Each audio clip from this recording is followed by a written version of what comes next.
Sejam bem-vindos ao Missão Passei. Este é o resumão, onde eu vou mostrar resumos para vocês para facilitar a sua vida.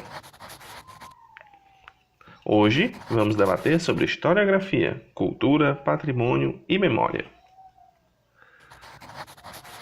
Antes de mais nada, vamos falar um pouco sobre as principais correntes históricas. São três: positivismo, marxismo e a escola de análise. No positivismo, existe uma visão externa, onde heróis e figuras nacionais são os motores da história.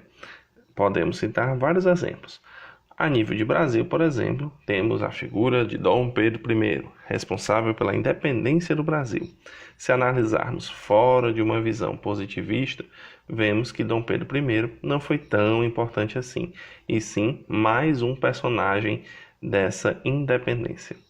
Pela visão marxista, temos o materialismo histórico, figurada na luta de classes, onde a figura dos opressores e dos oprimidos.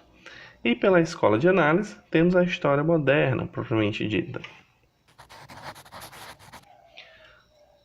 Além disso, temos também a historiografia, que nada mais é do que a escrita da história ao longo do tempo, que analisa o passado sob uma perspectiva do presente. Dessa forma, a interpretação da história muda de acordo com os acontecimentos presentes. Podemos ver, por exemplo, a recente discussão sobre a ditadura militar. Foi golpe ou não foi golpe? De maneira geral, conhecemos o passado da pré-história até a idade contemporânea. Contudo, o objeto da história só se inicia a partir do advento da escrita, 4.000 anos antes de Cristo. A partir daí, tem início a Idade Antiga, com os grandes impérios egípcio, babilônico, mesopotâmio e grego. Inclusive o próprio Império Romano, até a queda de Roma Ocidental no ano de 476 d.C., que inaugura um novo período, a Idade Média, conhecida também como Idade das Trevas, denominada assim por causa do preconceito existente no período do Iluminismo. Depois disso, nós temos a queda de Roma Oriental e o Império Bizantino, em 1453, que inaugura a Idade Moderna, com os Estados modernos, os reinos unificados e por aí vai. Esse período dura até 1789, com o advento da Revolução Francesa, que criou diversos novos paradigmas e alterou as estruturas de poder, dando início ao que conhecemos como Idade Contemporânea, que vivemos até hoje. Além disso, é importante você conhecer bem a estrutura da história de um povo, baseada em cultura, patrimônio e memória. A cultura, por exemplo, possui práticas, ideias e costumes muito específicos. Hoje, podemos até incluir os memes como parte dessa cultura. São elementos que são facilmente reconhecíveis como de determinados países. Por exemplo, quando falamos de práticas, podemos citar a capoeira como uma prática brasileira. Quando falamos de costume, podemos citar, por exemplo, o carnaval. Em relação às ideias, podemos citar, por exemplo, a questão de não passar embaixo da escada, pois isso daria azar. E memes, existem memes diversos. Se formos analisar, os memes podem variar até de país para país, de região para região. Aqui no Ceará, por exemplo, nós temos uma série de memes do Suricate Ceboso.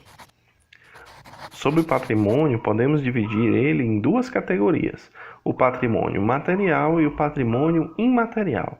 De maneira simples, o patrimônio material é tudo aquilo que é palpável, que pode ser tocado, destruído, reconstruído, vendido e por aí vai. Um grande exemplo de patrimônio material do Brasil é o Cristo Redentor, tido inclusive como uma das 7 maravilhas do mundo moderno. Já um patrimônio imaterial é algo que é reconhecido como pertencente a uma população, a uma cultura. No entanto, não se pode ter a propriedade disso especificamente. Seria mais um conhecimento, uma maneira de fazer, uma atividade.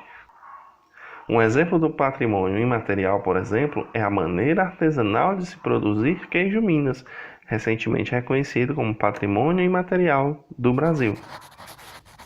Por último, temos a memória, presente em monumentos, obras, sinais civilizatórios, tudo o que dá identidade, seja ela individual ou coletiva. Um bom exemplo disso é que os brasileiros são imediatamente reconhecíveis ou associados tanto ao carnaval quanto ao futebol. E aí vem um outro fator muito importante. Essa memória, ela tanto pode ser gerada por reconhecimento, como em algumas vezes pode ser promovido o esquecimento dessa memória por meio da ocultação ou insignificância. É importante ter cuidado em relação a isso e entender que esses processos acontecem o tempo todo e estamos à mercê dessa história. É isso, pessoal. Segue então um resumão para você poder tirar seu print, imprimir, guardar, compartilhar com seus amigos. Se você gostou, inscreva-se, curta, comente, compartilhe. Siga-nos nas redes sociais. Tchau!